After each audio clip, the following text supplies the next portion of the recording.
What's up, Joe Joe in the morning family? Hey, if you have coffee, everybody get a drink of coffee so we can say we had coffee together today, okay? Somebody told me one time, about 5 years ago, I should do a show like this. And they say, because the best thing that you do, Joe, is when you talk to people one-on-one about stuff. And my wife always said that the best thing that I do is mentoring and leadership, like one-on-one. And so I've always had the heart to speak into people's lives. I love watching other people overcome things and move towards the things of God, okay? So let's continue. Confusion week. Let's call it anti-confusion week. I don't like being confused. I've been confused on different things, and I remember when I was younger, a bunch of guys did me wrong when I was young, and we've all had that. And I remember I was saying, oh, what's wrong with me? What's wrong with me? The Lord said, nothing. They're just not a part of your future. And you are not a part of their future. But y'all had a good season together. Think of it like that. Why did they leave me? Man's rejection can be God's protection. You know, people are in your life for a reason or a season or a lifetime. You know, I've seen people say, man, I'm moving forward in God. Family's good. Business is good. Ministry's good. Everything is great. And then a horrific physical infirmity. You know, I said, hey, don't focus on that. Focus on what's working. Tend to business, but move forward. Philippians 4:8-9. Finally, brothers, whatever is true, whatever is honorable, whatever is just, whatever is pure, whatever is lovely, whatever is commendable, if there is anything excellent, if there is anything worthy of praise, think about these things.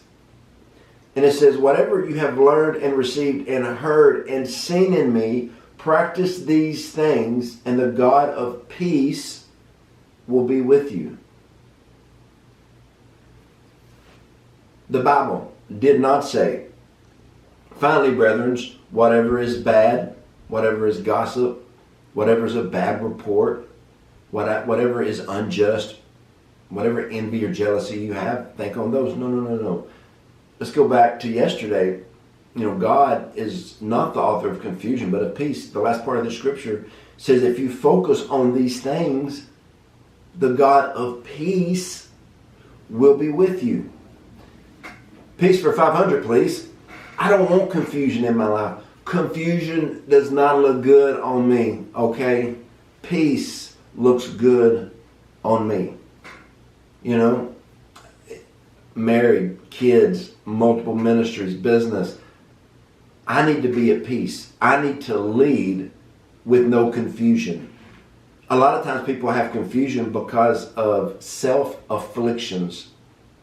A lot of people bring some just things on. Somebody who's a partner in our ministry called us a while back, and they were just talking about different things. And I just said, hey, my brother, everything you told me that's wrong in your life, you did. Like, you did every single one of those.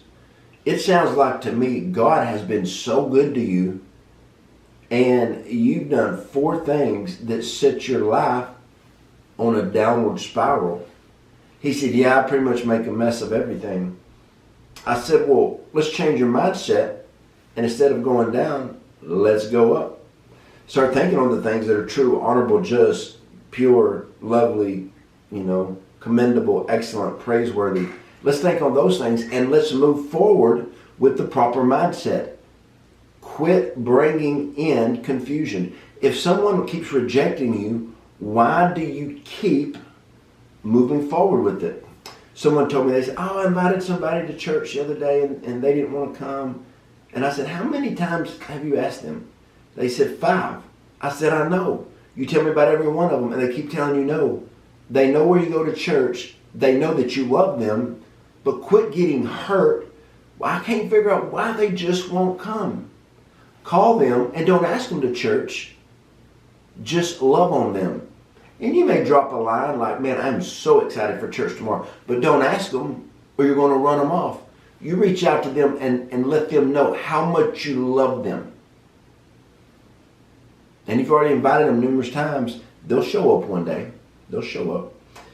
Psalms 119, 169. Let my cry come before you, O Lord. Give me understanding according to your word. This scripture is talking about somebody calling on the name of God, crying out to God in prayer, fervent prayer, calling out to God. And it says, give me understanding according to your word. Not natural understanding, not earthly wisdom, understanding according to the word. Now, here's the big thing. Man, my cup's about empty. Here's what you got to understand. Give me understanding according to your word, God. If his ways are higher than our ways, he's going to come through, bring you out of confusion in a way you can't even fathom. See, God, he likes to come through with splendor. He says, I'm not going to find any low ground for the Israelites to, walk through the sea. No, I just want to part the whole thing. I'm not going to, they're not going to find a bridge over the Jordan and mysteriously a large tree fell and they walked over. No, I'm going to part that too. He does everything with splendor according to his word. God, would you get me out of confusion according to my mindset? If it was according to your mindset, you would have already came out of confusion. But you're still in it because of your mindset. Well, let's go back to Philippians 4:8-9. Start thinking on the right things. Everything will work out. I remember one day, a dear friend of mine, we were talking, and I said, hey man, how's it going? And he said, man, life is good, and he was talking about how good God was. Man, marriage is great. He married a phenomenal young girl, and talking about how their kids are just healthy and things are great, and business is just, the last 2 years they've set records every single year. And I said, oh man, I'm glad life is going so great. He said, yeah, man, it's awesome.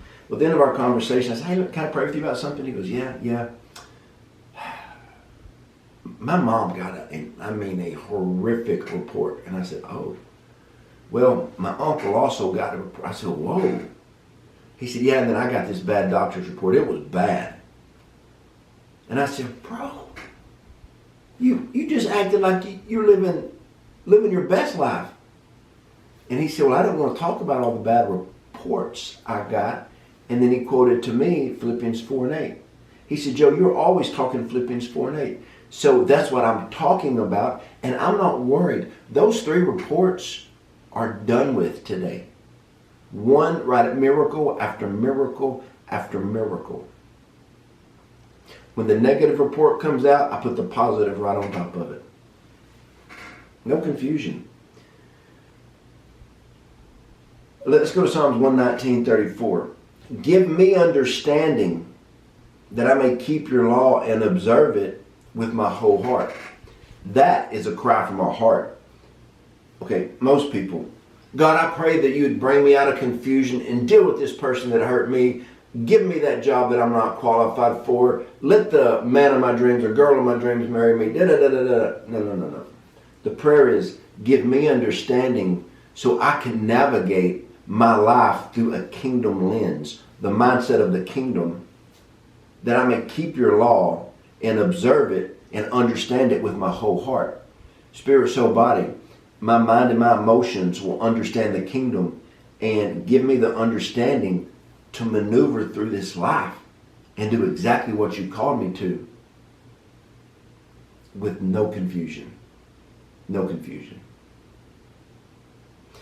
I was talking to somebody in our mentoring program the other day, and they had a multi-million-dollar job going, and something did not go good. It didn't go good to the tune of a few $1,000,000. It didn't go good. And they're like, God will make it up. He told me to move into this section of America and start building. Yeah, he'll make it up. By the end of the week, he called and said, the job I was doing, that something happened and it cost me an extra $2 million. They extended what I was doing another $9 million. And by the time you look at it, I will overcome that loss and make an extra 2.5. Never once when we were talking did they bring up the negative report. All they talked about was the goodness of God, that he put their feet in the right state, doing the right job, because they knew God was on it. Don't word curse yourself. Don't word curse yourself when God has put you somewhere. Watch the faithfulness and the goodness of God, and you will move through this week with no confusion. And I believe we have a I'm going to say multiple seasons of the goodness of God to be upon us. So start thinking up and watch how everything changes.